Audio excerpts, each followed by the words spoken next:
حالا داره آواز میخوره، دیوانه شده، هذیان میگه،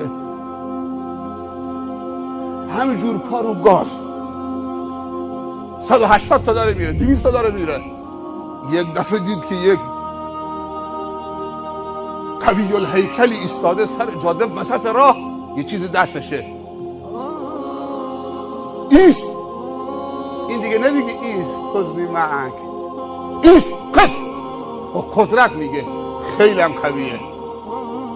ترمز زد، ایستاد. شیشه رو بکش پایین. شیشه رو پایین کشید. گفت اینا که سوارن. گفت آقا کی باشه؟ درست صحبت کن. خوب دقت بکنی. آقا کی باشه؟ درست صحبت کن. اینا کی باشن چیه؟ گفت منو نمیشناسی کیم؟ گفت هر کسی باشه برای خودتی، صدات بیار پایین. دست جیبش کرد، کارت در آورد. رو کارتش نوشته بود ازرائیل ملک الموت.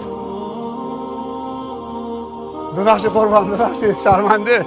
من اولین بار بود شما رو ملاقات میکردم، به جا نیاوردم. بعد تو ماشین این طرف اون طرف نگاه کرد. گفت ببخشید قربان، دنبال چیزی میگردی؟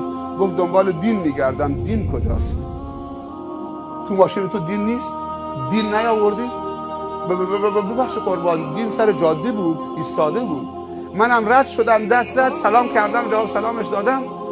گفت که منو برسون. گفتم فعلا الان جا تنگه، من مسافرها رو خالی میکنم به خاطر که به تو فشار نیاد.